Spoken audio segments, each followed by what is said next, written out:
Before we begin, I want you to imagine this happening to you. What would you do? If you enjoy stories that make you think and feel, make sure to like and subscribe. It really helps this channel grow. And tell me in the comments what you would have done. The champagne flutes clinked like tiny bells, sharp and cold against the marble floors that stretched endlessly beneath my worn sneakers. I kept my eyes down, the way Mrs. Chen had taught me during my first week at the agency. Invisible, quick, efficient. That's what a good maid should be in places like this. A penthouse so vast it could swallow my entire apartment building whole. The scent of expensive perfume mixed with cigar smoke clung to the air, thick and suffocating. I moved through the crowd of tailored suits and silk dresses like a ghost, my cleaning cart rattling softly as I collected abandoned glasses. Crystal. Everything here was crystal or gold, or some other material that cost more than I'd make in a year. My fingers ached. 3 double shifts this week, and still not enough to cover Mama's medical bills. The thought sat heavy in my chest as I reached for another glass, its rim stained with burgundy lipstick. "Watch it!" I jerked back just as a woman in an emerald gown swept past, her elbow missing my face by inches. She didn't even glance at me. None of them did. To these people, I was furniture. Convenient, replaceable furniture. The penthouse belonged to someone important. I'd overheard that much from the other staff. Someone you didn't ask questions about. Someone whose name made the security guards straighten their spines and lower their voices. I'd been hired through the agency just for tonight's event. Some kind of business gathering that felt more like a performance of wealth than an actual party. I pushed my cart toward the far corner where the floor-to-ceiling windows overlooked the city. 23 floors up, the lights below looked like fallen stars. For a moment, I let myself imagine what it would feel like to belong here, to wear those dresses, to never count pennies or skip meals. That's when I saw her. She sat alone on a velvet bench near the grand piano, small and utterly still in a sea of moving bodies. A child, maybe 7 or 8, with dark hair pulled into a tight braid and a white dress that looked too formal, too perfect. Her hands were folded in her lap, her eyes fixed on something I couldn't see, or maybe on nothing at all. People flowed around her like water around a stone. A man in a gray suit nearly backed into her, stopped just short, then moved away without acknowledging her presence. A woman laughed loudly 3 feet from where the girl sat, champagne sloshing in her glass. But the child didn't flinch. Something twisted in my chest. I knew that kind of invisibility. I lived it every day. I should have kept working. Should have minded my business and finished my shift. But my feet carried me closer, drawn by some instinct I couldn't name. The girl's stillness was unnatural, like she existed in a different dimension from everyone else in the room. As I approached, I noticed her hands. They were moving. Not folded after all, but tracing patterns on her lap. The same motion, over and over. Circle, line, circle, line. Her lips moved soundlessly, counting or reciting something only she could hear. "Hi," I said softly, crouching down so we were at eye level. She didn't look at me. Her fingers continued their invisible drawing, precise and methodical. "I'm Elena." I tried again, gentler this time. "What's your name?" "Nothing." But I noticed her breathing had changed, quickened slightly. She'd heard me, even if she couldn't show it the way other children might. I glanced around. No one was watching this little girl. No parent hovered nearby. No nanny kept a protective eye. She was alone in this crowd of hundreds, and somehow that felt more wrong than anything else in this glittering, hollow room.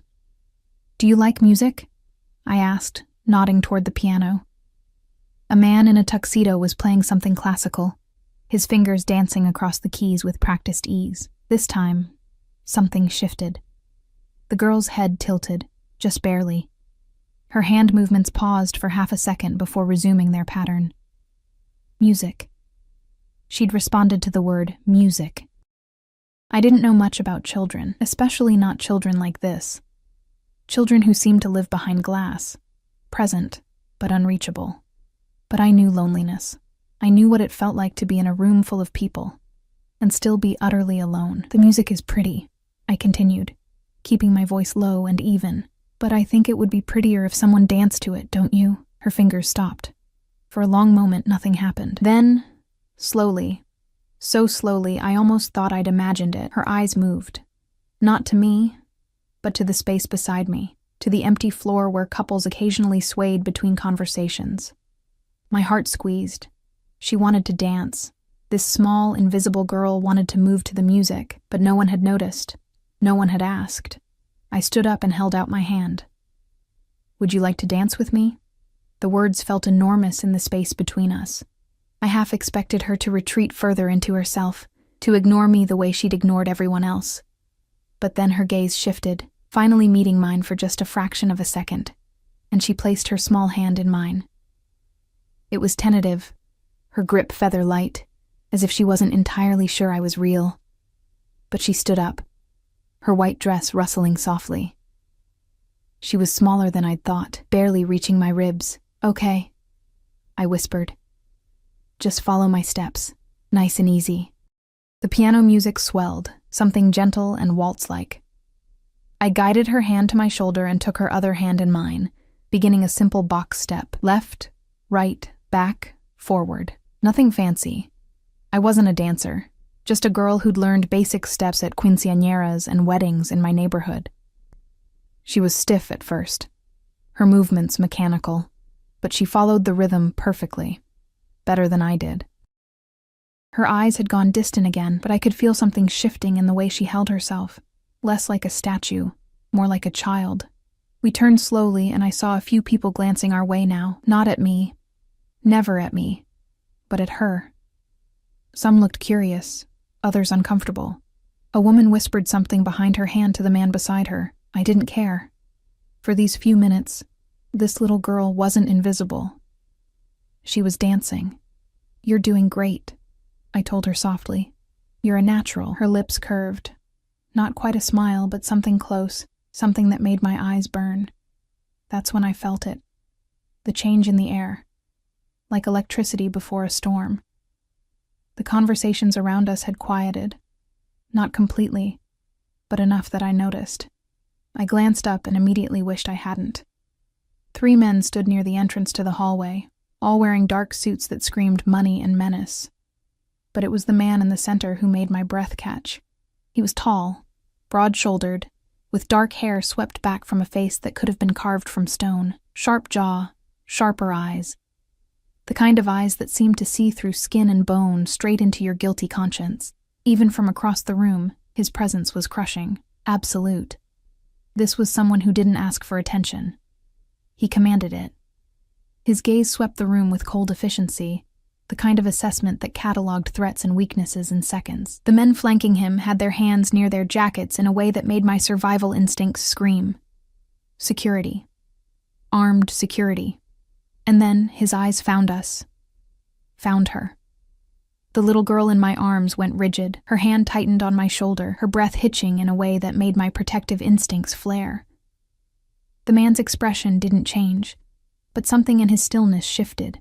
His focus locked onto the child with an intensity that made the air feel thin.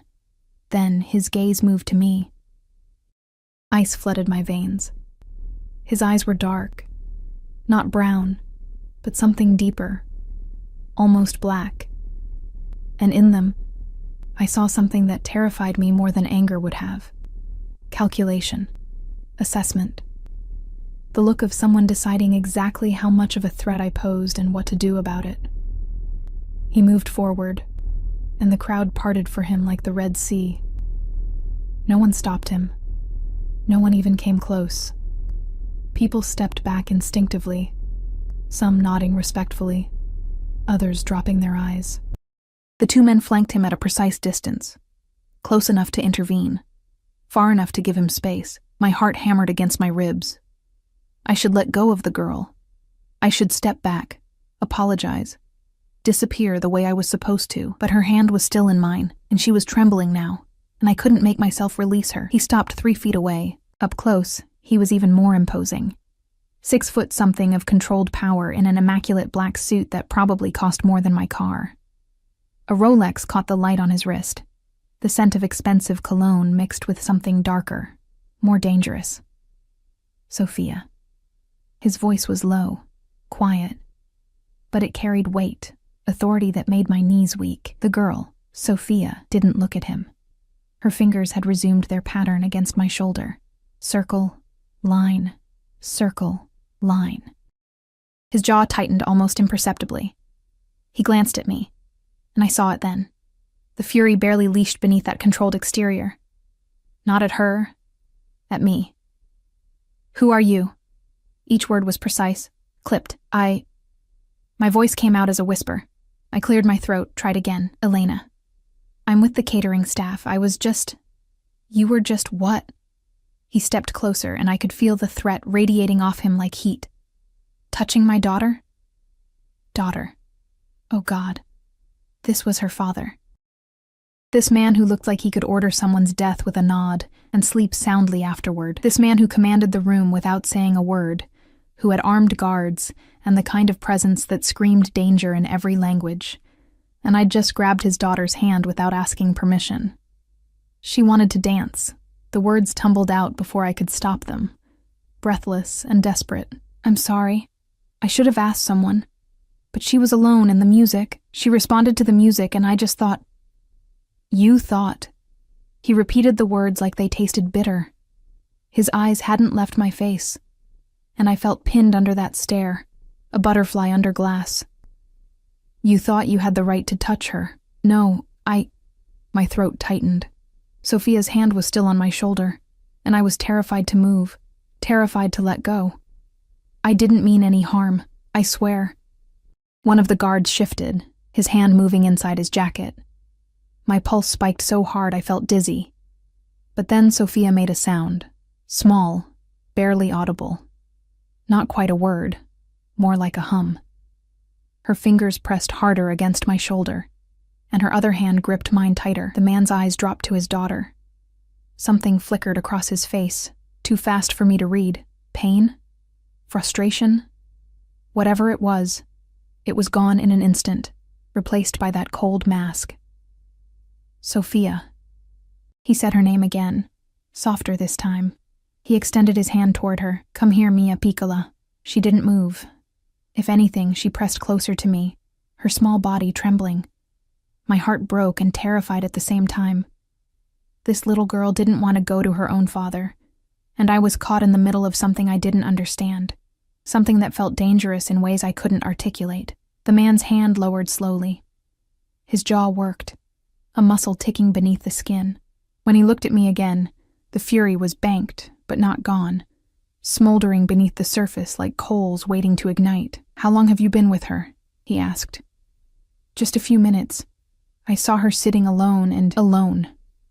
The word cut like a blade. His gaze swept the room, and I saw several people suddenly become very interested in their drinks. Mrs. Chen.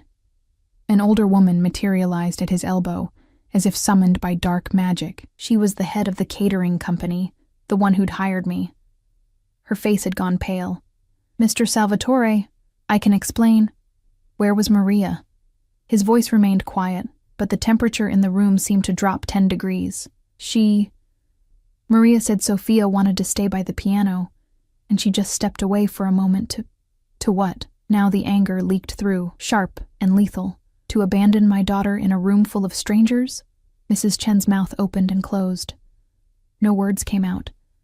I wanted to disappear, wanted to sink through the floor and never resurface. But Sophia's hand was still in mine, and some stupid, self-destructive part of me couldn't abandon her the way everyone else apparently had. Mr. Salvatore, the name echoed in my head with recognition I didn't want to acknowledge, turned back to me. "You. What's your full name?" "Elena Morales, sir. How old are you?" 22. His eyes narrowed slightly, reassessing. "And you work for Mrs. Chen's company?" "Yes, sir." "Just temporary. Through the agency." Why was I telling him this? Why couldn't I shut up? He was silent for a long moment, studying me with that unnerving intensity.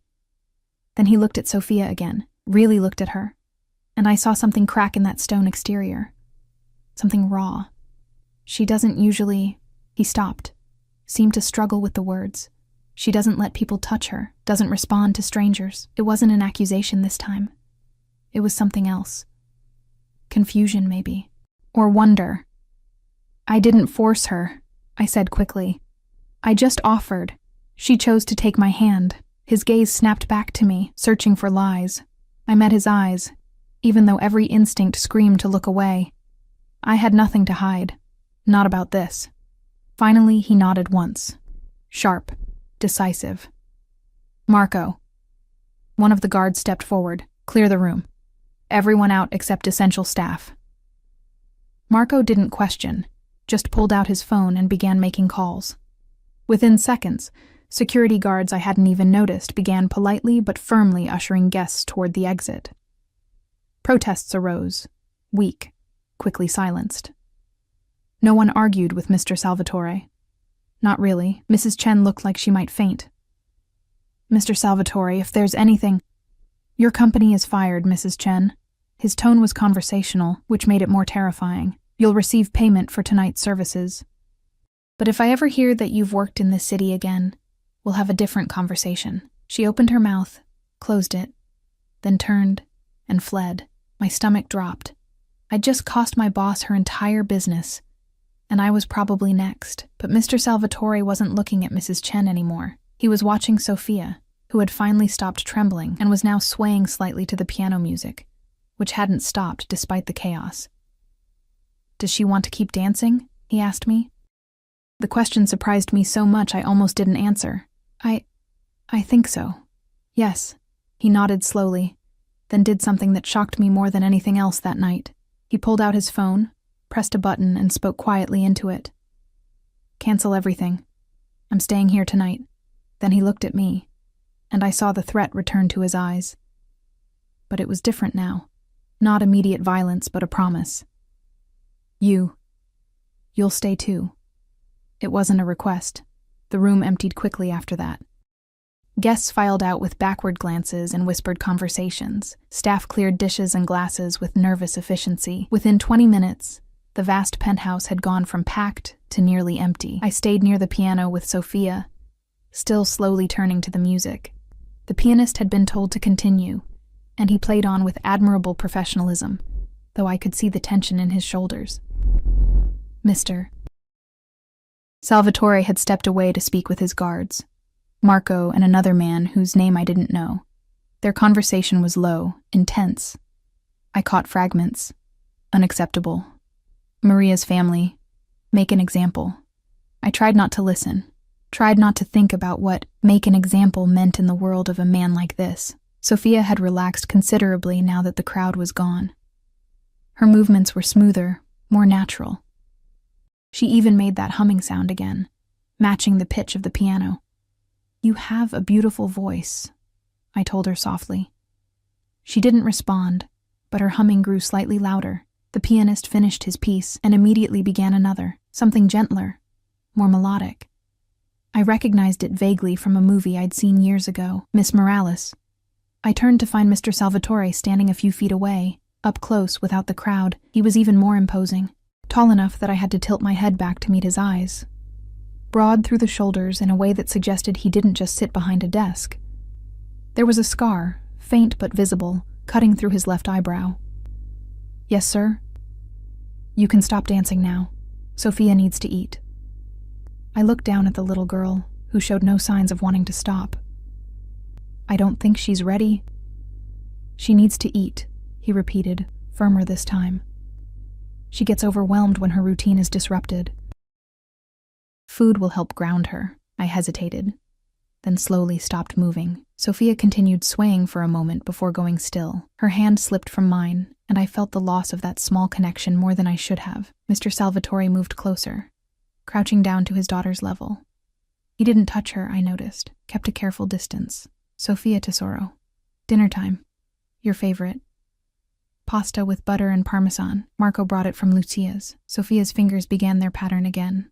Circle, line, circle, line. But she turned toward her father, a small acknowledgement. That's my girl. His voice had gentled in a way I wouldn't have thought possible. Come on. Kitchen. He stood and began walking, not looking back to see if she followed. After a moment, Sophia did, her steps quick and precise. She didn't look at me. I stood there awkwardly, unsure what to do. Was I supposed to leave? Stay? The guards were still present, watching me with neutral expressions that somehow felt threatening. Miss Morales. Mr. Salvatore's voice carried from the hallway. You too. I followed, my sneakers silent on the marble floors. The kitchen was enormous, all stainless steel and granite countertops, professional-grade appliances that probably cost more than my entire apartment. Sophia had climbed onto a stool at the island, her hands folded precisely in her lap. Mr. Salvatore moved with surprising ease through the space, pulling out containers from a bag Marco had apparently brought. The smell of garlic and butter filled the air, making my stomach growl embarrassingly loud. He glanced at me. When did you last eat? This morning, before my shift. It had been toast. Dry toast, because I'd run out of butter. His expression didn't change, but he pulled out another plate. Sit. I sat, because arguing seemed like a bad idea. He plated the pasta with practiced efficiency, simple but perfect, butter glistening over fresh linguine, parmesan shaved on top. He set one plate in front of Sophia, who immediately picked up her fork and began eating with focused precision. One bite, chew exactly 10 times, swallow, repeat. The second plate appeared in front of me. I stared at it. Eat, he commanded, settling across from us with his own plate. I picked up my fork with shaking hands. The first bite was heaven. Real parmesan, real butter, fresh pasta. I had to close my eyes against the sudden burn of tears. When I opened them, he was watching me with an expression I couldn't read. You haven't eaten all day, he stated. I eat enough. That's not what I asked. He took a bite of his own food, chewed thoughtfully. Why? Why what? Why approach my daughter? You had to know touching someone's child without permission could end badly for you. I set down my fork, suddenly not hungry anymore. She looked lonely. I know what that feels like. His eyes narrowed. You're poor. It wasn't a question, but I answered anyway. Yes. Family? My mother. She's sick. Medical bills. Why was I telling him this? Father? Gone. Has been for years. He nodded slowly, processing. You work multiple jobs. 3. The agency, a diner on weekends, and overnight stocking at a grocery store when they need extra hands. And you're still not making enough. It wasn't a question, so I didn't answer. Sophia had finished her pasta and was now tracing patterns on her empty plate. The same pattern. Always the same. Mr. Salvatore stood, took her plate, rinsed it. Then he turned back to me. I'm going to offer you something, Miss Morales, and I want you to think very carefully before you answer. My heart rate picked up. What kind of offer? A job. Here. Taking care of Sophia. I blinked. I'm not a nanny. I don't have any qualifications. Sophia doesn't need qualifications. She needs someone who sees her. He moved closer, and I felt the full weight of his presence. You saw her tonight. In a room full of people, you were the only one who saw her. That's worth more than any degree. I don't understand. You don't know me. I know everything about you, Elena Morales. His voice was soft, dangerous. By the time you sat down at this counter, I knew your address, your mother's diagnosis, how much debt you're carrying, and every job you've worked in the past 5 years. I know you've never been arrested, never even gotten a speeding ticket. I know you send money to your abuela in Mexico every month, even though you can barely afford food. The blood drained from my face. How? That's what I do. I know things. I control things. He leaned against the counter, arms crossed. And right now, I'm offering you a chance to solve all your financial problems in one move. You take care of Sophia. I pay you extremely well. Well enough to cover your mother's medical bills, your rent, and still have money left over. It sounded too good to be true, which meant it definitely was. What's the catch? A ghost of a smile crossed his face. Smart girl. The catch is that you move in here. You're available 24/7. Sophia's needs come first, always. And you never, ever speak about this family to anyone outside these walls. Ever. And if I say no, the smile disappeared. Then you leave tonight and we never see each other again. But your mother's hospital bills will still be there tomorrow. And the day after. And you'll still be working yourself to death for pennies. It was a threat, wrapped in logic. A golden cage presented as salvation. I looked at Sophia, who was humming again, her fingers moving in their endless pattern. This small, invisible girl who'd trusted me enough to dance. "How much?" I whispered. He named a figure that made my vision blur. Monthly. He was offering to pay me monthly what I currently made in a year. "There has to be more to it," I said. "Nobody pays that kind of money just for—" "My daughter is autistic, Miss Morales. She doesn't speak, doesn't look people in the eye, doesn't tolerate touch from anyone, except apparently you."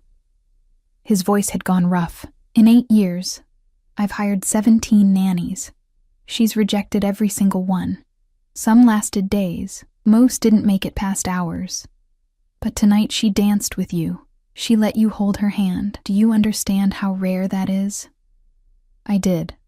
I could see it in the desperate edge beneath his controlled exterior. This powerful, dangerous man was helpless when it came to his own daughter. "I need to think about it," I managed. "No." The word was final. "You decide now. This offer expires when you walk out that door. That's not fair. Life isn't fair, Miss Morales. But this is the best offer you're ever going to get. So decide. Your mother's life. Your life. Or your pride." I looked at Sophia again. She was watching us now, her dark eyes moving between her father and me. Not quite focused, but present. Aware. And I thought about Mama, struggling to breathe in that hospital bed. About the bills stacked on my kitchen counter. About the 3 jobs that were killing me slowly, and still not enough. "Okay," I whispered, "I'll do it." Mr. Salvatore's expression didn't change, but something in his posture relaxed infinitesimally. "Good. Marco will take you home tonight to collect your things. You start tomorrow." "Tomorrow? But I have shifts. Already handled. I'll compensate your employers." He pulled out his phone, typed something. "What's your mother's hospital?" I told him. Numb, more typing. Then he looked up. "Her bills are paid. All of them. Consider it a signing bonus." The room spun. "What?" "Your mother's medical debt. It's gone. You're welcome." I couldn't breathe. Couldn't process. This man had just erased years of crushing debt with a few taps on his phone. Why? The word came out broken. He looked at Sophia, and for just a moment, the mask cracked completely. I saw the father underneath, desperate, exhausted, terrified of failing the one person who mattered because she smiled. He said quietly, "When you were dancing with her, my daughter smiled, and I would burn this entire city down to see her smile again." Marco drove me home in a black SUV that probably cost more than my building. The leather seats were soft, the ride smooth, and the silence was suffocating. He hadn't said a word since we'd left the penthouse, just held the door open and waited for me to climb in. I stared out the window at the city passing by, my mind spinning. What had I just agreed to? 24 hours ago, I'd been a struggling maid with 3 jobs and a mountain of debt. Now I was apparently a live-in nanny for a mafia boss's autistic daughter. Mafia boss. The words echoed in my head. I wasn't stupid. I knew what Dante Salvatore was. You didn't command that kind of fear, that kind of instant obedience, by running a legitimate business, the way people had scattered when he entered the room. The armed guards, the casual way he'd destroyed Mrs. Chen's career with a single sentence. This was a man who lived outside the law, and I'd just agreed to live in his home. "Here," Marco said, pulling up to my apartment building. It looked even more run down next to the pristine SUV, cracked concrete steps, graffiti on the walls, a broken window on the second floor that had been covered with cardboard for months. "I'll wait," he added, his first complete sentence to me. I nodded and climbed out, my legs shaky. The stairs creaked under my weight as I climbed to the 3rd floor. Mrs. Rodriguez's TV blared through her door. Someone was cooking. The smell of fried plantains hung in the hallway. My apartment was dark and quiet. I flipped on the light and looked around at my life. A studio barely bigger than Mr. Salvatore's kitchen, with a Murphy bed that didn't fold up anymore. a hot plate instead of a stove, and a bathroom where the shower only worked if you jiggled the handle just right. This was what I was leaving behind. This, and the freedom to walk away whenever I wanted. I pulled my battered suitcase from under the bed and began packing. Clothes. I didn't have many. Toiletries. The photo of Mama and me from before she got sick. Both of us laughing at something I couldn't remember anymore. My phone charger. A rosary my abuela had sent me. It took less than 15 minutes to pack my entire life. I sat on the bed, holding the photo, and let myself cry. Quick, silent tears. Then I wiped my face, grabbed my suitcase, and left without looking back. Marco took the suitcase without comment and placed it in the trunk. The drive back to the penthouse was just as quiet as the drive out had been. When we arrived, a different guard met us at a private entrance. "Service elevator," he explained, his voice neutral. "Mr. Salvatore's orders. You use this entrance from now on." Of course. Even in my new role, I was still the help. The elevator rose smoothly, depositing us on the 23rd floor. The guard led me through a different part of the penthouse than I'd seen before, a hallway lined with doors, all closed. "Your room." He opened one, stepping back to let me enter. I walked in and stopped. The room was bigger than my entire apartment had been. A queen bed with a cream duvet. A dresser, a desk, a door that led to a private bathroom, windows overlooking the city. It was simple, elegant, and completely overwhelming. "Sophia's room is next door," the guard continued. "Mr. Salvatore's suite is at the end of the hall. Kitchen and common areas you saw tonight. Don't enter Mr. Salvatore's office or his bedroom without permission. Don't answer the door. Don't speak to visitors unless Mr. Salvatore introduces you. Questions?" I had about 1,000,000, but I just shook my head. "Good. Someone will brief you on Sophia's routines in the morning. Get some sleep." He left, closing the door behind him. I set my suitcase down and walked to the window. The city sprawled below, lights twinkling like a promise or a threat. I couldn't decide which. What had I done? I woke to sunlight streaming through windows I'd forgotten to cover. For a confused moment, I didn't know where I was. Then memory crashed back. The penthouse, Sophia, Mr. Salvatore's black eyes watching me like I was a problem to be solved. A knock on the door made me jump. "Miss Morales?" A woman's voice accented. "I'm Maria. May I come in?" Maria. The nanny who'd abandoned Sophia last night. I opened the door to find a woman in her 50s, dark hair streaked with gray, wearing an expression of professional pleasantness that didn't reach her eyes. "Good morning," she said coolly. "Mr. Salvatore asked me to show you Sophia's routine before I leave." "Leave?" "I've been dismissed." Her smile was tight. "Apparently, you're my replacement." The hostility was subtle, but unmistakable. I couldn't entirely blame her. I'd probably cost her a well-paying job. But I also remembered Sophia sitting alone while this woman did what? What had been more important than watching a vulnerable child? "I'm sorry," I said, meaning it. "I didn't mean to save it." She brushed past me into the hallway. "Sophia wakes at 7. She eats breakfast at 7:30. Always the same thing. Scrambled eggs, plain toast, orange juice in the blue cup. Never the red one. She'll eat exactly half, then stop. Don't try to make her eat more." I followed her to Sophia's room. Maria knocked twice, then entered without waiting for a response. The room was a study in careful design. Soft blues and whites, minimal decoration, a bed with weighted blankets, shelves organized with books and toys arranged by color and size. Near the window, a small keyboard piano. Sophia sat at a child-sized table, already dressed in a simple blue dress, her hair in the same tight braid from last night. She was drawing, the same pattern she'd traced on her lap. Circle, line, over and over on a piece of paper. She didn't look up when we entered.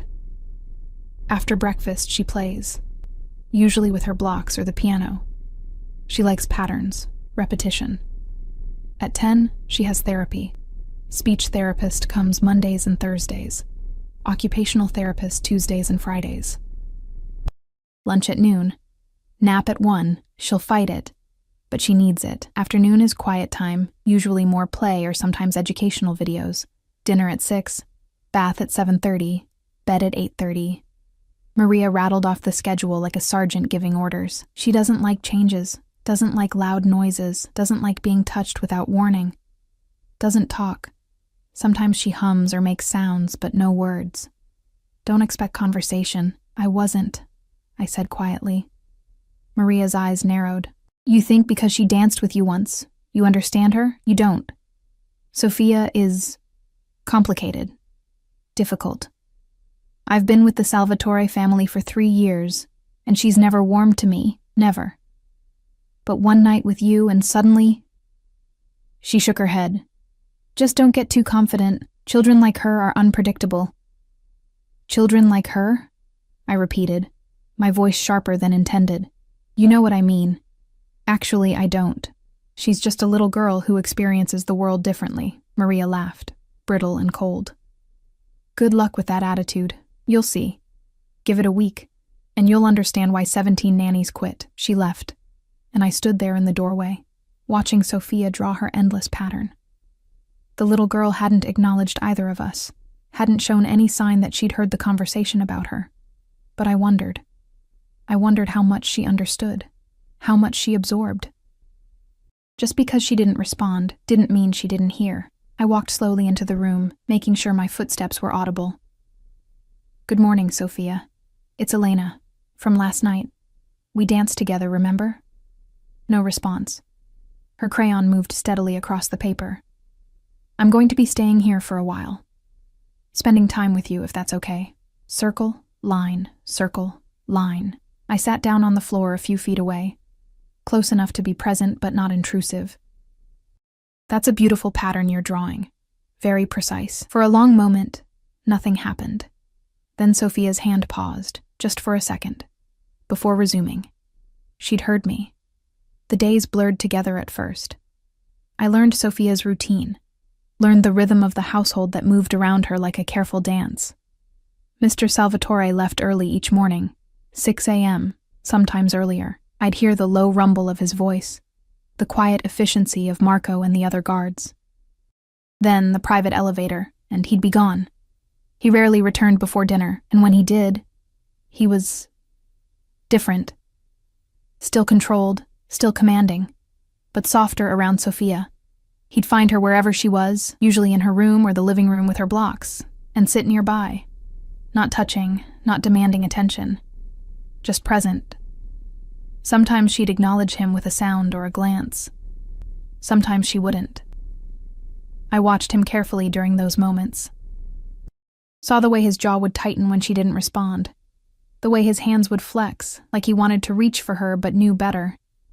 This powerful man who could command an entire criminal empire was helpless in the face of his daughter's distance. It broke something in me, watching that.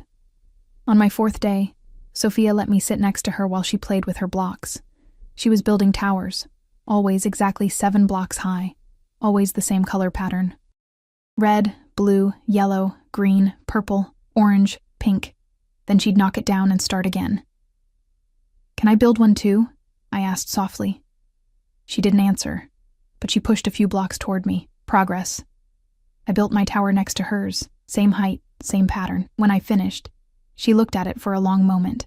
Then she reached over and adjusted one of my blocks. The purple one was slightly crooked. Thank you, I said. You're right, that's better. Her fingers brushed mine as she pulled her hand back. Just a whisper of contact, but intentional. My throat tightened. That night, Mr. Salvatore came home early.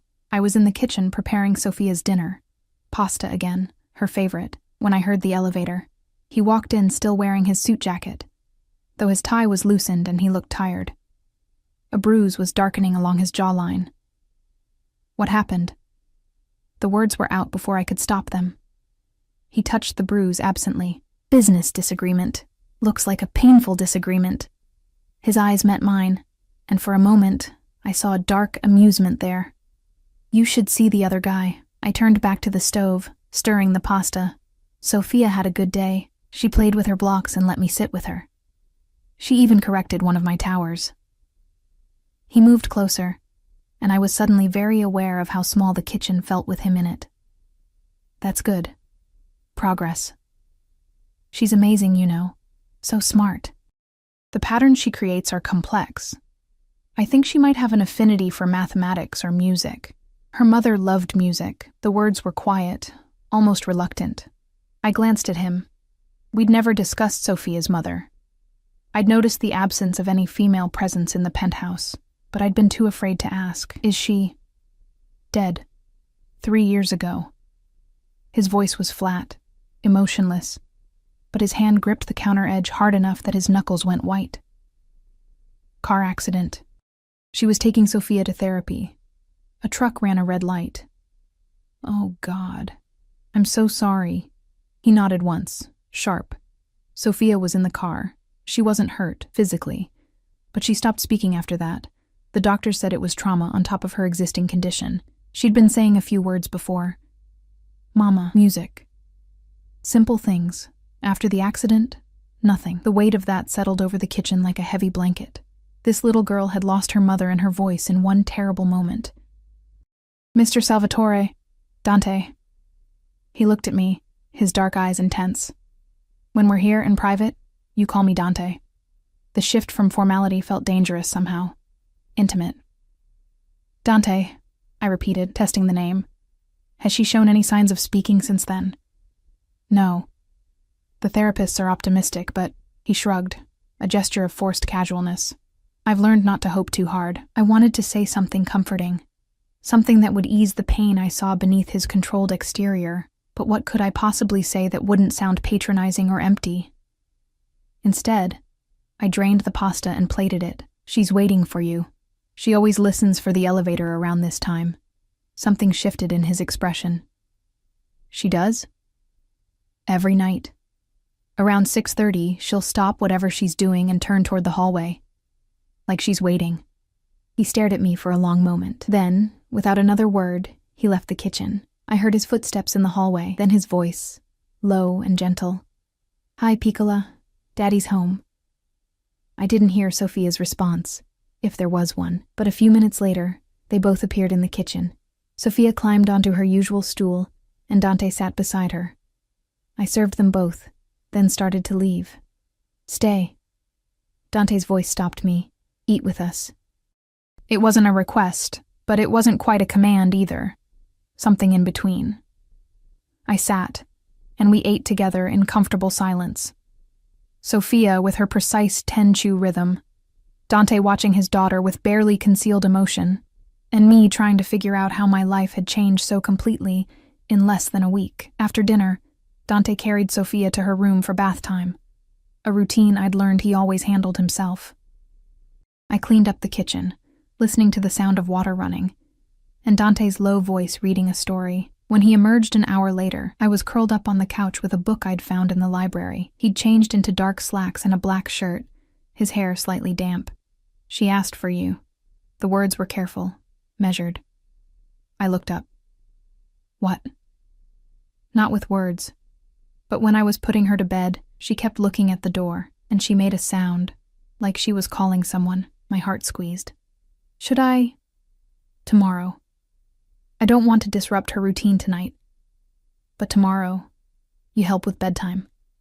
I nodded, unable to speak past the lump in my throat. Dante poured himself a drink from the bar, whiskey, neat, and sat in the chair across from me. Tell me about your mother. How is she? The change of subject caught me off guard. She's better. The new medication is helping. She called me yesterday, crying. Said she couldn't believe the bills were paid. She thought it was a mistake. What did you tell her? That I got a new job, a good one. I hesitated.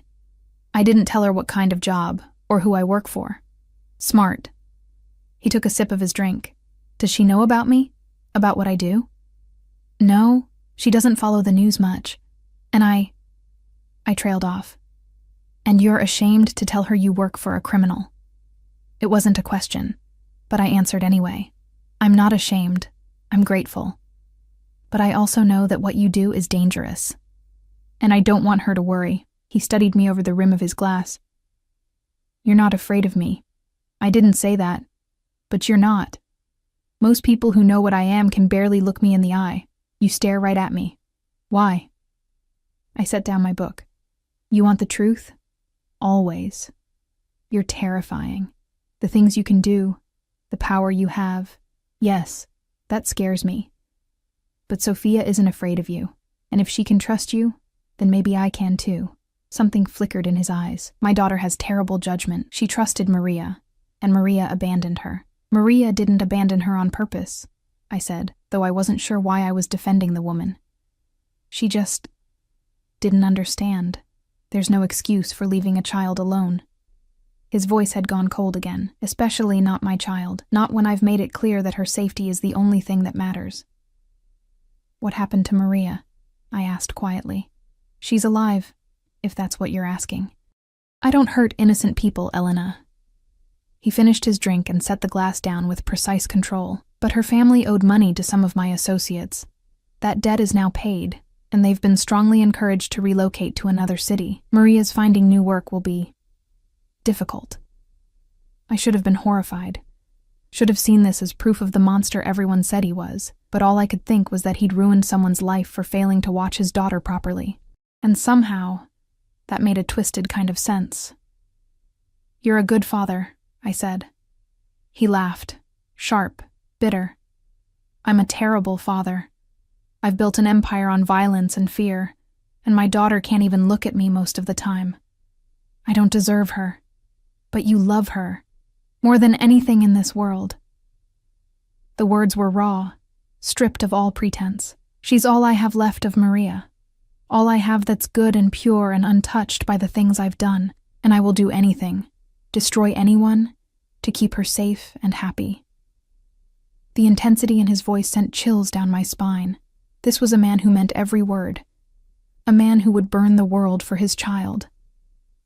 Then you're exactly the father she needs, I said softly. He stood abruptly, his control slipping back into place like a mask. It's late. You should get some rest. Tomorrow is Sophia's therapy day, and she'll need you. I nodded and stood, gathering my book. As I passed him, his hand shot out and caught my wrist. Not hard, but firm, stopping me. Thank you, he said quietly, for seeing her, for staying. His thumb brushed over my pulse point, and I felt that touch everywhere. Dangerous. This was dangerous. You're welcome, I whispered. He released me, and I fled to my room, my heart racing for reasons I absolutely refused to examine. 3 weeks passed in a rhythm I hadn't expected to find comforting. Sophia's routine became my routine. I learned the exact temperature she preferred her bathwater, the specific way she liked her toast cut. Diagonal, never straight across. I learned that Tuesdays were harder than other days, that sudden sounds made her retreat into herself, that the color yellow calmed her when she was overwhelmed. And I learned about Dante Salvatore in ways I hadn't anticipated. He was careful with Sophia, painfully so. Every movement deliberate, every word measured. He never raised his voice in her presence, never made sudden gestures. When he held her, rare moments, usually when she was sleepy, his hands were gentle in a way that contradicted everything else about him. But with me, he was becoming less careful. It started small, a hand on my lower back as he passed me in the kitchen, his fingers brushing mine when we both reached for Sophia's cup. The way his eyes would track me across a room, dark and assessing, and something else I couldn't name. I told myself I was imagining it, that a man like him wouldn't look twice at someone like me, a poor maid he'd hired out of desperation. But the tension between us grew with each passing day, thick and electric, and impossible to ignore. Thursday afternoon, Sophia was napping when Dante came home early. I was in the living room, folding her laundry, a task I'd taken over because I'd noticed the housekeeper always folded everything wrong, and it upset Sophia's sense of order. Elena. His voice made me jump. I turned to find him in the doorway, still in his suit but with his jacket gone and his sleeves rolled up. There was blood on his shirt cuff. Are you hurt? I was on my feet before I could think better of it. He glanced down at the blood like he'd forgotten it was there. Not mine. Oh. I sat back down, my heart still racing. Business? Always. He moved into the room, and I was struck again by how he filled a space, how the air seemed to change when he entered. Where's Sophia? Sleeping. She had a good session with her speech therapist this morning.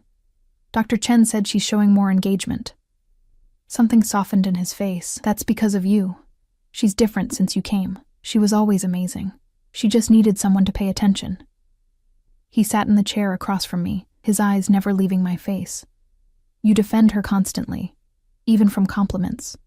People underestimate her because she's different. I won't do that. No, you wouldn't. He leaned back, studying me with that unnerving intensity. Tell me something, Elena. Are you happy here? The question surprised me. Yes. Why? You never go out. Never leave except to visit your mother on Sundays. Don't you have friends? A boyfriend? Heat crept up my neck. I have friends. I text them. And no boyfriend. Why not? That's kind of a personal question. We live in the same house. I've paid off your mother's medical debt and tripled your previous salary. I think we're past professional boundaries, don't you? He had a point. I don't have time for dating. I never did. Even before this. And now?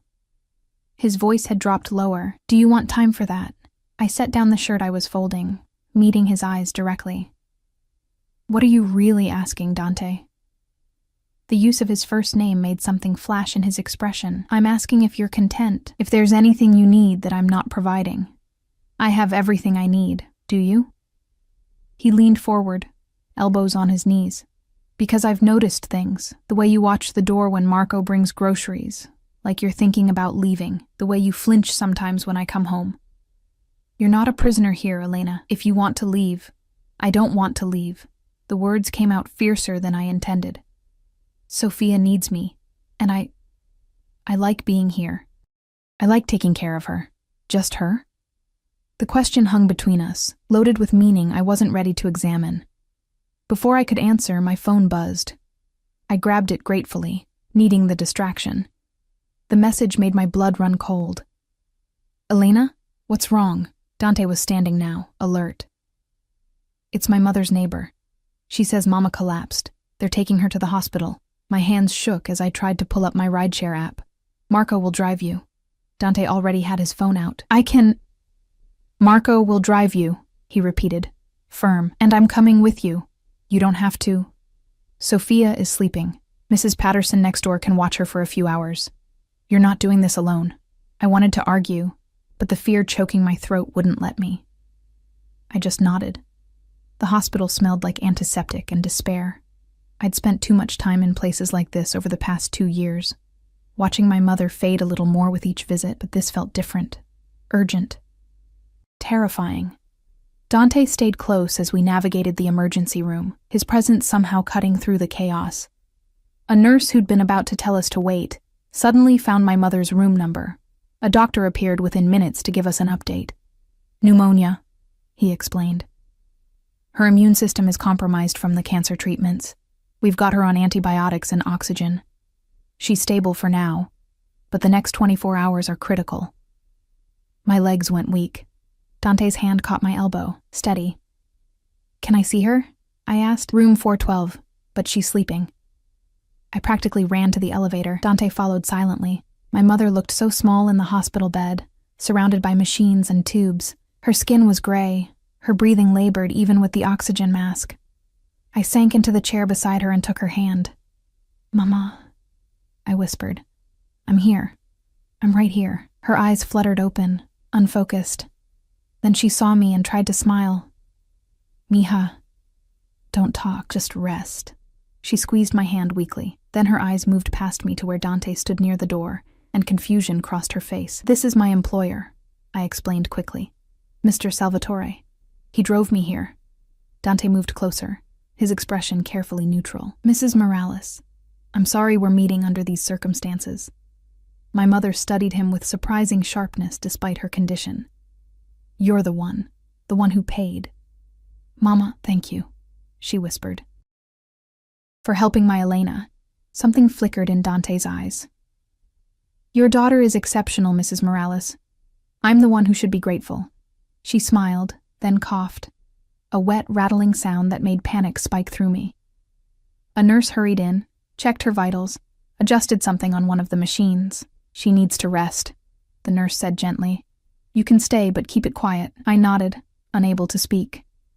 Dante touched my shoulder. I'll be outside if you need me. He left, and I sat with my mother, holding her hand as she drifted back to sleep. Hours passed. Nurses came and went. The machines beeped their steady rhythm. And I prayed to a God I wasn't sure was listening. When I finally emerged, exhausted and hollow, I found Dante exactly where he'd said he'd be, sitting in the hallway, still in his blood-stained shirt, working on his phone. He stood immediately. How is she? Sleeping. They said stable. I rubbed my eyes. You didn't have to wait. Where else would I be? The simple statement undid something in me. I'd been so strong, so controlled. But his quiet presence, his certainty, it cracked my armor. I can't lose her, I whispered. She's all I have. You won't. I'll make sure of it. He said it with such absolute conviction that I almost believed him, like he could command death itself to back down. You can't control everything, Dante. Watch me. He pulled out his phone again, made a call. I need Dr. Ramos at St. Catherine's Hospital. Yes, tonight. I don't care what he's doing. Tell him Dante Salvatore needs him and he'll come. He hung up. Dr. Ramos is the best pulmonologist on the East Coast. He'll be here within the hour. You can't just... I can, and I did. Your mother will have the best care available, period. I should have protested, should have maintained some independence, some pride, but I was too tired and too scared. Thank you. He stepped closer, and suddenly the hallway felt very small. You don't have to thank me, Elena. You're part of my household now. That means you're under my protection. All of you. I'm just the nanny. You're more than that. His hand came up, fingers brushing my cheek with surprising gentleness. You brought my daughter back to life. You made her smile. Do you have any idea what that means to me? I couldn't breathe, couldn't think. His touch was fire and ice and everything in between. Dante. Mr. Salvatore? A nurse approached, breaking the moment. Dr. Ramos is here for Mrs. Morales. Dante stepped back smoothly, his professional mask sliding into place.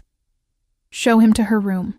The next hour was a blur of medical jargon and examinations. Dr. Ramos was indeed excellent, thorough, confident, reassuring. He adjusted her treatment plan, ordered additional tests, and promised to monitor her personally. By the time we left the hospital, it was nearly midnight. My mother was stable, sleeping peacefully with the best doctor money could buy watching over her. Marco drove us home in silence. I stared out the window, processing everything. The fear, the relief. The way Dante had simply made things happen with a phone call. The way he'd stayed. You didn't have to do all this, I said quietly. Yes, I did. He didn't elaborate. When we reached the penthouse, Mrs. Patterson reported that Sophia had woken once, looked for me, then gone back to sleep. Dante thanked her and sent her home with what I suspected was an extremely generous payment. Then it was just us in the quiet apartment. You should check on her, Dante said. She'll feel better knowing you're back. I nodded and headed to Sophia's room. She was curled under her weighted blanket, breathing deeply. I sat on the edge of her bed, watching her peaceful face. Elena? I turned to find Dante in the doorway. I'm going to shower. There's food in the kitchen if you're hungry. And Elena? His voice softened. Your mother is going to be fine. I promise you that. You can't promise. I can, and I do. Nothing happens in this city without my knowledge or permission. That includes death. Your mother isn't dying on my watch. The arrogance should have annoyed me. Instead, it was strangely comforting. He left, and I stayed with Sophia a little longer before finally heading to my own room. I showered, washing away the hospital smell and the fear, then pulled on my pajamas. I was exhausted, but too wired to sleep. My mind kept replaying the day. Mama's gray face, Dante's steady presence, the way he'd touched my cheek. A soft knock made me jump. I opened the door to find Dante, freshly showered, wearing black sweatpants and a t-shirt, more casual than I'd ever seen him. It made him look younger, less intimidating, almost approachable. Can't sleep either? He asked. No. Come on. I know something that helps. I should have said no. Should have maintained boundaries. but I followed him anyway, down the hall to a door I'd never seen opened. Inside was a library, floor-to-ceiling shelves filled with books, leather chairs, a fireplace. He moved to a cabinet and pulled out a bottle and 2 glasses. "Whiskey?" he offered. "I don't usually. Tonight you do." He poured 2 fingers in each glass and handed me one, to stubborn mothers who refused to give up. I clinked my glass against his and took a sip. It burned going down, warm and smoky. We sat in the leather chairs, the silence comfortable. Dante stared into his glass like it held answers. "My mother died when I was 12, he said suddenly. "Cancer. My father was not a good man. She was the only soft thing in our world. When she died, I stopped believing in goodness. I waited, sensing he needed to say this. Until Maria. She was good too. Kind. She saw something in me worth loving. God knows why. And then Sophia came, and for a while, I thought maybe I could be someone different, someone better." He drained his glass. "Then Maria died, and I remembered. Men like me don't get to keep good things. You have Sophia, for now, until she's old enough to realize what her father is, what he's done." His jaw clenched. "She'll hate me eventually, they all do." "I don't hate you." He looked at me sharply. "You should." "Why? Because you've been nothing but generous to me and my mother? Because you love your daughter? Because I'm a monster, Elena." He stood abruptly, pacing. "I've killed people, ordered deaths, destroyed lives. I run an empire built on fear and blood, and I don't lose sleep over it. Then why tell me? Why warn me away?" He stopped, turning to face me. "Because you look at me like I'm human, like I'm not a monster. And that's dangerous for both of us." I stood too, closing the distance between us. "Maybe you are human. Maybe you're both, the monster and the man. And which one do you see right now?" I looked up at him, this powerful, dangerous, broken man who'd stayed in a hospital hallway for hours because I needed him to. Right now? I see a father who would move heaven and earth for his daughter. I see someone who kept his word. I see someone who makes me feel safe. "You shouldn't feel safe with me," but his hand came up, fingers threading through my hair. "You should run." "I'm not running." "Elena, my mother is alive because of you. Sophia smiles because of me. Maybe we both needed each other." He stared at me for a long moment, something fierce and hungry in his eyes. Then he stepped back, breaking the contact. "Go to bed, Elena. Before I do something we'll both regret." I should have listened, should have left, but instead, I closed the distance again and kissed him. For a heartbeat, Dante went completely still. Then his control shattered. His hands cupped my face as he kissed me back with an intensity that stole my breath. This wasn't gentle or tentative. This was raw need, barely leashed desire. His mouth moved against mine like he was drowning and I was air, desperate and consuming. I gasped, and he deepened the kiss, one hand sliding to the back of my neck, the other to my waist, pulling me flush against him. I could feel the tension in his body, the way he trembled with restraint even as he devoured me. When we finally broke apart, both breathing hard, his forehead rested against mine. "This is a mistake," he whispered, but his hands hadn't released me, probably. "I'm not good for you, Elena. I'm not good for anyone. Let me decide that." He pulled back enough to look at me, his dark eyes searching mine. "If we do this, if we cross this line, there's no going back. I don't share. I don't do casual. You'd be mine, and I protect what's mine with everything I have." The possessiveness should have scared me. Instead, it sent heat pooling low in my stomach. "I'm already yours. I have been since the moment I agreed to stay." Something fierce and triumphant flashed across his face. Then he was kissing me again, slower this time, but no less intense. His hands mapped my body through my thin pajamas, reverent and claiming at once. "Your room or mine?" he murmured against my lips. Reality crashed back. "Sophia. What if she wakes up?" He groaned, resting his forehead against mine again. "You're right." "Damn it, you're right." He took a deep breath, visibly pulling himself together. "This isn't how I want this to happen anyway. not rushed, not in the middle of the night when we're both emotionally raw.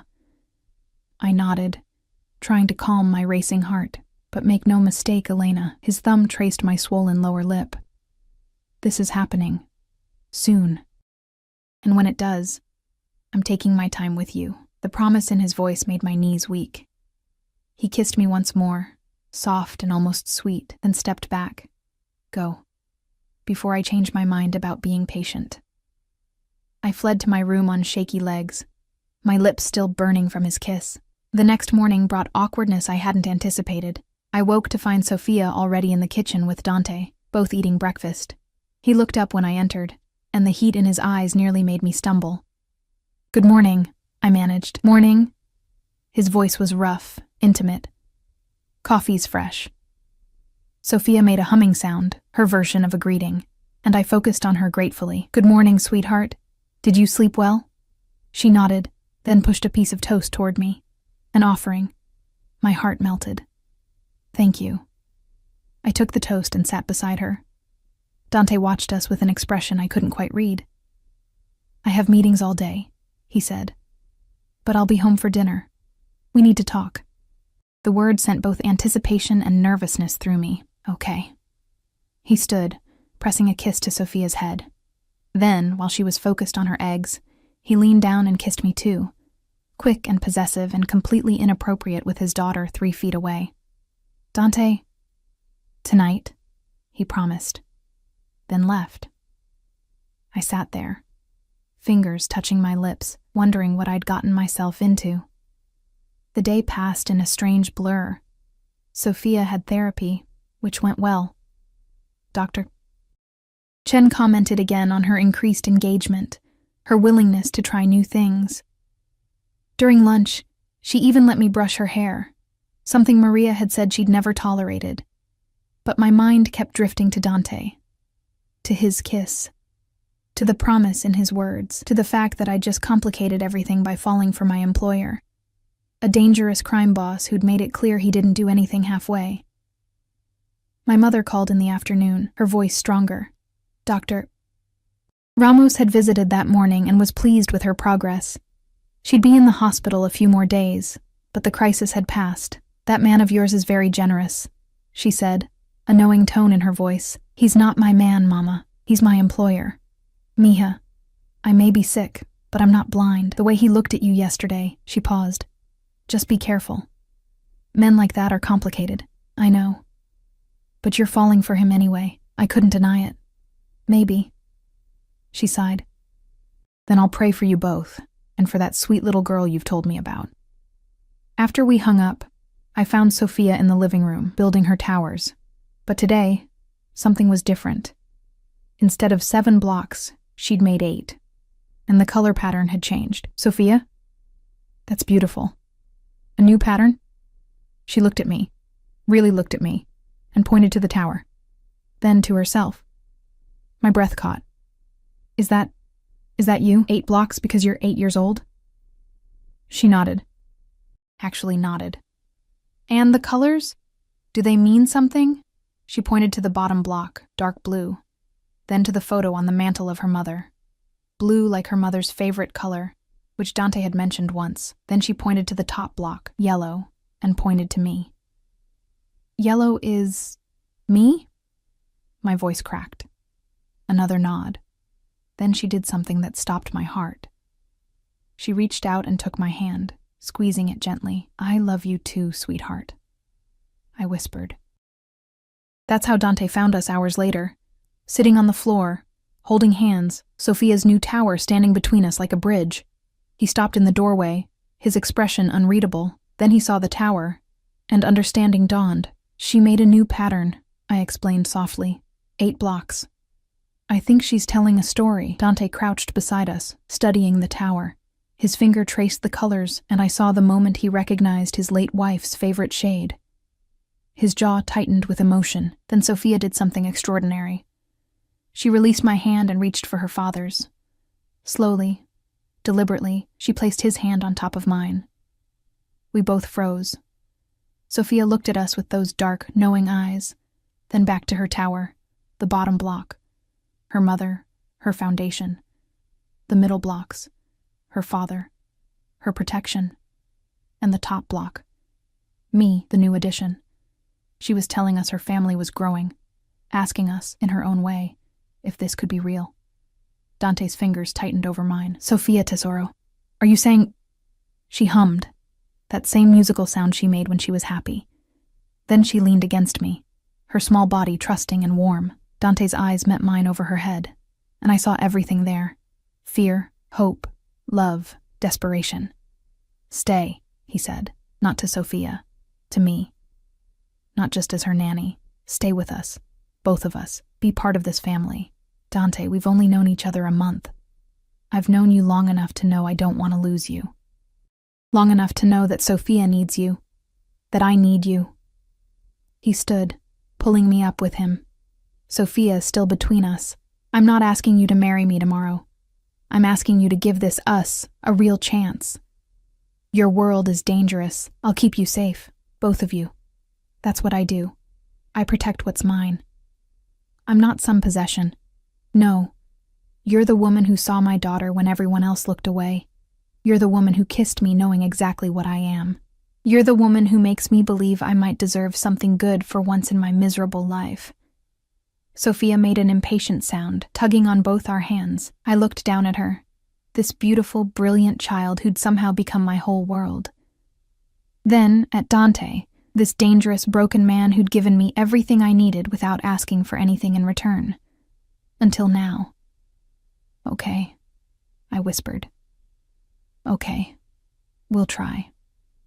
The smile that broke across his face transformed him. For a moment, he wasn't the terrifying crime boss. He was just a man who'd been given an unexpected gift. He pulled me close, careful of Sophia between us, and kissed me. Soft, deep, full of promise. Sophia hummed happily, wrapping her small arms around both of our legs. 6 months later, Elena, Sophia won't wear her blue dress. I smiled at the sound of Dante's exasperated voice from down the hall. Our life had settled into a rhythm I never could have imagined, chaotic, unconventional, but utterly perfect. Sophia had started speaking again 3 months ago. Just a few words at first, whispered so quietly I almost missed them. Lena. She couldn't quite manage Elena, but I didn't care. Hearing her voice had made both Dante and me cry. Now she was using full sentences, though she still preferred her comfortable silence most of the time. And she'd developed opinions. Strong ones. I entered her room to find Dante holding the blue dress, while Sophia stood in front of her closet in her underwear, arms crossed, looking mutinous. What's wrong with the blue dress? I asked. Yellow, Sophia said firmly. Today is yellow. I glanced at Dante, who looked bewildered. Yellow is her happy color, I explained. And today's a happy day, right, Sophia? She nodded. Today was the day we were officially moving Mama into the guest house Dante had built on the property. She was in remission, healthy enough to live independently, but close enough for me to see her every day. Yellow it is, Dante conceded, hanging the blue dress back up. He'd learned to pick his battles. Sophia ran to me, and I helped her into the yellow dress. She was getting so big, 9 now, confident and curious and still beautifully herself. Therapy had helped, but mostly I thought she just needed to feel safe, loved, seen. Papa, can we show Abuela my tower? Sophia asked, tugging Dante's hand. Of course, Piccola. I watched them head out, hand in hand. My heart so full it ached. Dante had changed too, still dangerous, still commanding. Those parts of him would never disappear. But Sophia had softened his edges, and he'd learned to show affection openly, to trust that we wouldn't leave. My phone buzzed. Marco, letting me know Mama's car was arriving. I headed outside just as the SUV pulled up. Mama emerged slowly, still thin but healthy, her smile bright when she saw me. Mija. She pulled me into a hug. It's so beautiful here. Wait until you see your house. Dante had it custom built with everything you need. That man spoils us. Yes, he does. Dante appeared with Sophia, who immediately ran to my mother. Abuela, come see my tower. I added you. Mama let Sophia drag her inside, laughing. Dante came to stand beside me, his arm sliding around my waist. Happy? He asked. Deliriously. He kissed my temple. Good. Because I have something for you. Dante, you just built my mother a house. This is different. He pulled a small box from his pocket. My heart stopped. What? I know I said I wouldn't rush you, but Elena, it's been 6 months, and I can't imagine my life without you in it. You've given me back my daughter, given me a reason to be better. He opened the box to reveal a stunning diamond ring. Marry me. Not because you work for me, not because of Sophia, but because I love you. Because you're my home. Tears blurred my vision. You love me? Desperately. Completely. Probably more than is healthy. His thumb wiped away my tears. Say yes, Elena. Make me the luckiest bastard in the world. Yes. I laughed through my tears. Yes, of course, yes. He slid the ring on my finger, then kissed me with such tenderness I forgot we were standing in the driveway. Forgot everything except the feeling of being exactly where I belonged. Mama, Papa! Abuela says she wants cake. We broke apart, laughing. Sophia stood in the doorway, impatient and perfect. Then we'll have cake, Dante called back. He took my hand, the one now wearing his ring, and we walked inside together. My mother was already in the kitchen with Sophia, discussing cake options with the seriousness of a military strategy. When she saw my ring, her eyes filled with tears, but she just smiled and pulled me into another hug. I'm so happy for you, mija, she whispered. You deserve this. All of this. That night, after Mama was settled in her new house and Sophia was asleep, Dante and I stood on the balcony overlooking the city. His arms were around me, my back against his chest, both of us quiet and content.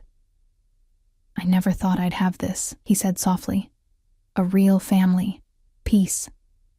It's not always peaceful. Sophia had a meltdown yesterday over her toast being too dark. He chuckled. True, but it's ours. Our chaos, our love, our life.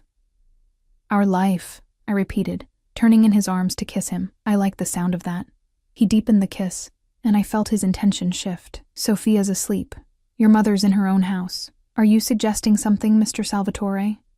I'm suggesting I'd like to take my fiancée to bed and show her exactly how much I love her. Heat flooded through me. That sounds perfect. He swept me into his arms, literally swept me up like I weighed nothing, and carried me to his bedroom. Our bedroom now. Later, wrapped in his arms, my head on his chest, I listened to the steady beat of his heart and thought about how far we'd both come. From that first night when I'd been invisible, he'd been untouchable, and Sophia had been alone. Now none of us were any of those things. I love you, I whispered into the darkness. His arms tightened around me. I love you too. Both of you. My girls. My everything. I fell asleep smiling, dreaming of yellow dresses and block towers and a future I never could have imagined, but couldn't wait to live.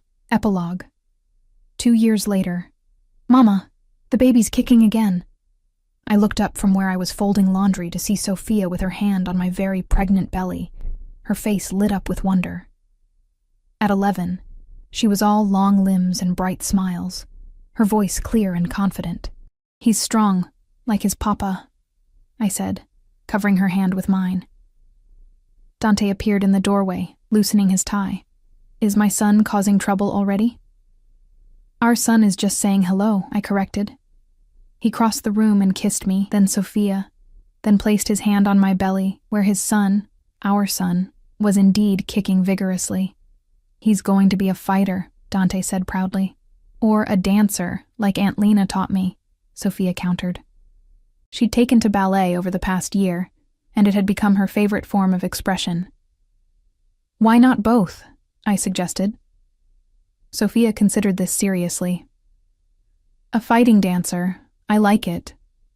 Mama appeared then, holding a tray of snacks. She lived with us now full-time, her health stable, but needing the family close.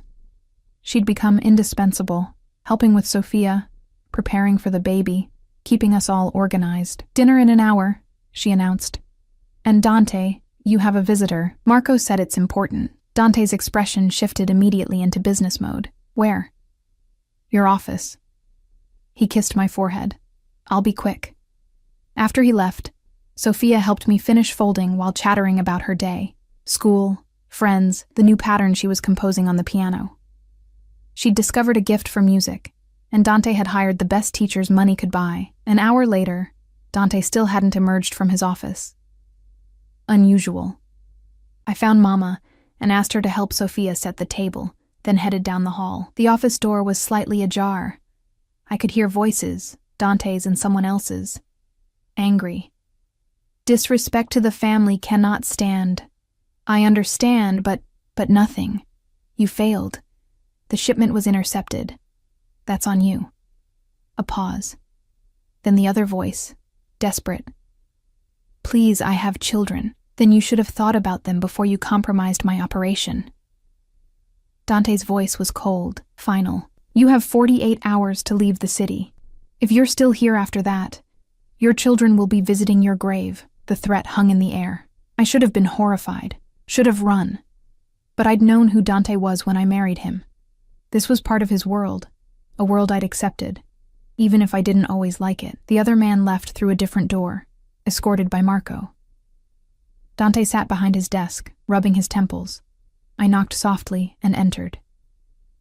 He looked up, his expression softening immediately when he saw me. How much did you hear?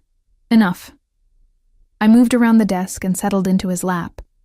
Not easy with my belly, but we managed. Bad day? Someone betrayed us. Information got to the wrong people. Cost me a significant amount of money and product. He rested his hand on my stomach.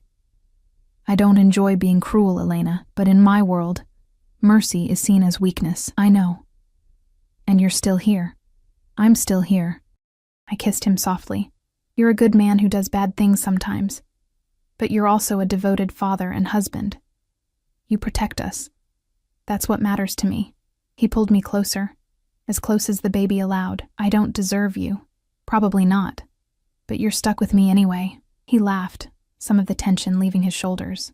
Come on. I smell your mother's cooking, and I'm starving. Dinner was chaotic and perfect.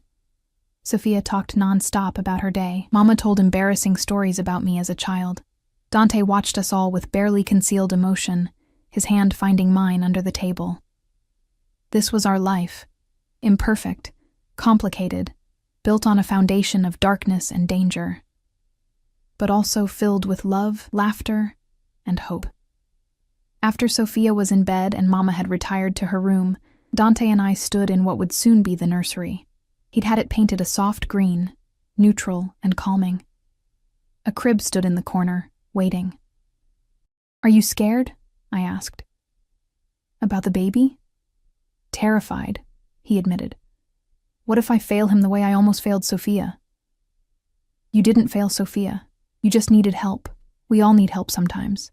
And if he's like her, different in some way, I placed his hand on my belly, then we'll love him anyway, just like we love her.